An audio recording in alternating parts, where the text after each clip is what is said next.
Edna Pontellier's husband came home from the casino close to midnight and decided to pick a fight. He wanted to talk. He wanted to tell his wife anecdotes and bits of news and gossip that he had gathered during the day, but Edna was asleep. Wounded by her disinterest and set on getting her out of bed, Leonce lies and tells his wife that one of their sleeping sons has a fever. As Edna goes to check on their son, Leonce lights a cigar. Quote, Mrs. Pontellier was, by that time, thoroughly awake. She began to cry a little and wiped her eyes on the sleeve of her peignoir. An indescribable oppression, which seemed to generate in some unfamiliar part of consciousness, filled her whole being with a vague anguish, end quote. This is the beginning of Edna's excavation of long-buried or never-accessed truths and fearless reclamation of who she is and what she wants as a woman, not as a mother or a wife, but as an individual. This is the beginning of Edna's awakening. This is the premise of today's Velshi Band Book Club, the American classic, The Awakening, by Kate Chopin.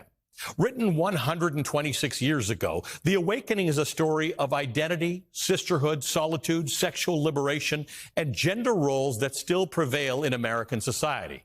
Interspersed with untranslated French, pointed moments of humor, and masterful use of nature and metaphor, Chopin's writing shifts from matter-of-fact to lyrical. Chopin is careful to critique upper-class patriarchal Creole society, then referring to those who descended from white French colonialists who had settled in Louisiana before it became part of the United States. But to not pass judgment on our protagonist, Edna. Edna's self-discovery, including her sexual discovery, is never portrayed as shameful or wrong. Edna is many things: selfish, brave, rebellious, childish, numb, and passionate. But our cast of characters, Edna, Leonce, Mademoiselle Reisz, Adele, Robert Lebrun, and more, are all complex in their own right. Now widely regarded as a classic and a crucial part of the American canon of women writers, The Awakening was initially received poorly, at least by the men who ran literary circles at the time, and it was misunderstood. An 1899 review of the novel in the Morning Times surmised that The Awakening was written with, quote, some sort of purpose. Just what the purpose is, the average reader will be puzzled to know, but it is quite evident that the book was not written for the Philistines. It is the story of a woman's life, and whether or not it is a common story in any of its essential features, the public must decide, end quote. Chopin's frank depiction of women's sexual desires and taboo exploration of motherhood was considered immoral by some readers in 1899. The Awakening was then censored. It wasn't until the 1970s and the proliferation of the second wave feminism did Chopin's magnum opus earn its status as a foundational feminist text. Today, The Awakening is controversial for a different reason. It's overwhelmingly white, lacking in the intersectionality that defines modern feminism. Regardless, Edna's story, one of immense privilege, is still a thought-provoking and enduring examination of the moments that raise our consciousness, that force us to look at the realities of the society in which we exist and consider what comes after that awakening. Edna chooses action, art, love, sex, friendship, and ultimately death to escape her lot in life. What will the rest of us choose when we go through our awakening? All right, today's meeting of the Velshi Band Book Club is officially underway. We're opening the pages of a classic regarded as one of the first feminist works of literature in America, The Awakening by Kate Chopin. I'm joined now by Dr. Rachel Adams, a professor of English and Comparative Literature at Columbia University. Rachel also edited and wrote the foreword for an edition of The Awakening. Also joining us, Erin Entrada Kelly, who's a graduate professor at Hamline University, a two-time Newbery medalist and a National Book Award finalist. Erin was raised and worked as a journalist in Louisiana, which is the setting for The Awakening. Welcome to both of you. Thank you for being with us today on the Velshi Band Book Club. Rachel, I'll start with you, and I'm going to start with Edna. Even with readers today, Edna, the protagonist, is either derided or beloved, morally bankrupt or bravely pushing societal bounds. Talk to me about your reaction to Edna as a character and whether or not it matters whether you like Edna. Well, we don't have to like the protagonist of a novel in order to want to read it and to find something interesting in it. I completely agree that Edna is a polarizing figure. She's on the one hand selfish. She's a terrible mother. She's, not very cooperative with her husband.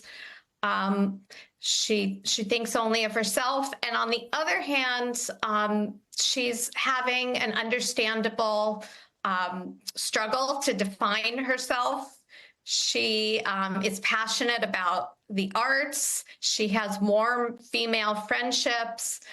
So there's lots of things to admire about her. And I think that ambiguity is part of what makes for interesting reading. So she's not one thing or another.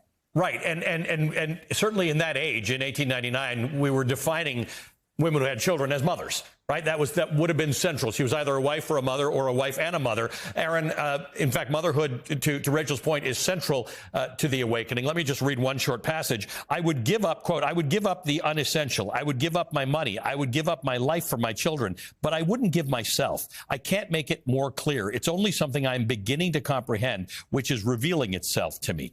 Talk to me about motherhood and Edna. I think that what Rachel said really encapsulates it well. She's kind of both of these things existing at once, and I think in that time period, it was difficult to hold both motherhood and your love of independence and your love of art, and wanting to explore both of those. So what's interesting about The Awakening is, even reading it now, there are so many things that resonate today, all these many years later, as far as motherhood and what it means to be a good mother and how you can be a good mother. And it feels like even today women can't win, right? Because if you explore too much of what you want to explore, then you're a bad mother, you're neglecting your children. But then if you focus only on the children, then you're judged for, not exploring the things that you're interested in. So it's just interesting how all those things remain true, even after all this time. Yeah, it is. It is. I mean, 126 years later, those questions remain unanswered. Rachel, in 2023, a student at the University of Virginia wrote a reaction to The Awakening for the school's women's magazine, which is called Iris. Let me read an excerpt. The Awakening remains an important early feminist literary text that should be culturally revisited, as it depicts just how damn boring it is to be confined to the domestic sphere out of social and cultural expectations. In the wake of current discourse surrounding the stay-at-home girlfriend, trad wife, and I don't dream of labor phenomena across many prominent social media platforms amongst women, this depiction is needed, end quote. Rachel, you are a college professor. What's your reaction to that? So the trad wife concept is a little bit of an anachronism, because it's a sort of reaction against a whole era where women have had all kinds of opportunities to realize themselves, to be professionals, to pick careers over all of the more traditional options. And then they are choosing to become traditional.